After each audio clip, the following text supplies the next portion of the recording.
राम राम मंडळी. बकासूर बकासूर आणि फक्त बकासूर. आज महाराष्ट्रात प्रत्येकाच्या तोंडात एकच नाव आहे, ते म्हणजे बकासूर. बकासूर म्हणजे एक छोटासा नंदी, मूर्ती लहानपण कीर्तिमान. छोटाचा यासाठी म्हणेन की बैलगाडी क्षेत्रात सांगितलं पाळणाऱ्या बैलाची एवढी उंची पाहिजे, एवढं मोठं शरीर पाहिजे. आणखी अजून काय काय सांगितलं जातं, पण बकासूरकडे हे कोणतंच वैशिष्ट्य पाहायला मिळत नाही.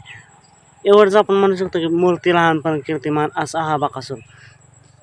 बकासूर जेव्हा या बैलगाडी क्षेत्रात आला तेव्हा त्याला ढकलत सुट्टीपर्यंत न्यावं लागायचं आणि तिथून सुटल्यानंतर बकासूर वाऱ्यागत धावत होता. होय मित्रांनो, बकासूर पहिल्या शर्यतीपासून आणि आजपर्यंत बकासूर वाऱ्यागत धावते. त्याचं पण हे दिवसेंदिवस वाढतच चाललं आहे आणि बकासूरने खूप काही कमावलं आहे आणि सगळ्यात जास्त कमावलं ते महाराष्ट्रातील नव्हे तर जगभरातील बकासूर प्रेमींचं प्रेम. होय मित्रांनो, बकासूरने खूप खूप अशी माणसे कमावली आणि त्यातीलच बकासूर प्रेमींनी आज बकासूरसाठी खूप काही दिलेलं आहे, गिफ्ट दिलेलं आहे. तर ते बकासूर ते साहेब हा प्रवास आपण जाणून घेऊया मित्रांनो. तर मित्रांनो, बकासूरचं सर्वात पहिल्यांदा नाव होतं ते म्हणजे सरपंच, सुसगावकरांचा सरपंच. त्यानंतर एका मैदानात प्रवीण घाटे यांनी बकासूरला सरपंचपासून बकासूर केलं. सरपंचला नवीन नाव भेटलं ते म्हणजे बकासूर. त्यानंतर बकासूरने एक नव्हे, दोन नव्हे तर 3 वर्ष गाजवली आणि त्यानंतर बकासूरचा झाला बक्या डॉन झाला आणि त्यानंतर बकासूर झाला बैलगाडी क्षेत्रातला देव केव्हा झाला तर मित्रांनो, पेडगावचं हिंदकेसरी मैदान तुम्हाला आठवतच असेल. हिंदकेसरी मैदान सलग 2 दिवस 2000 गाड्यांमधून 1 नंबरचा मानकरी आणि सलग 2 दिवसात डबल हिंदकेसरी.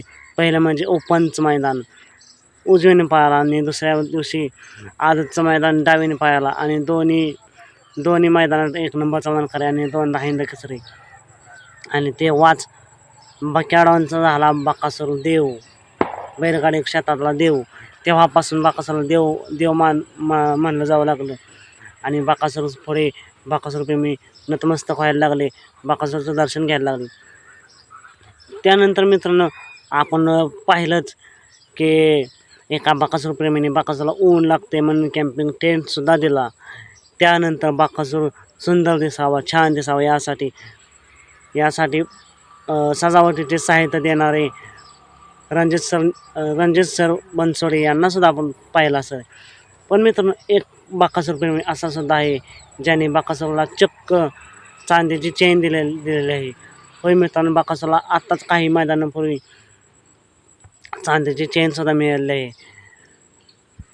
ते कोण हे आपण या वेळेमध्ये पाहूया. तर मित्रांनो, एक कबड्डी क्षेत्रातला बादशाह तर दुसरा बैलगाडी क्षेत्रातला बादशाह, हे 2 बादशाह एकाच समोर येतात आणि तो कबड्डी क्षेत्रातला बादशाह बकासूरला देव म्हणून नतमस्तक होतो आणि बकासूरसाठी चक्क चांदीची चेन देतो. हाच तो मित्रांनो कबड्डी क्षेत्रातला बादशाह. असा हा कबड्डी क्षेत्रातला बादशाह मित्रांनो, त्याचं नाव आहे पैलवान गिरीश दादा. होय मित्रांनो, पैलवान गिरीश दादा यांनी त्यांचा एक पिकनिक ग्रुप आहे. या पिकनिक ग्रुपतर्फे बकासूरसाठी चांदीची चेन दिलेली आहे.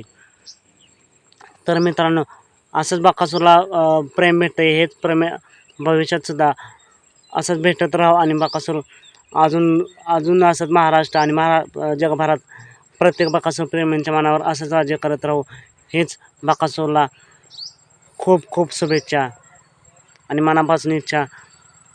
चालून भेटूया पुन्हा एकदा बैलगाडी क्षेत्रातील एका भन्नाट अशा नवीन व्हिडिओमध्ये.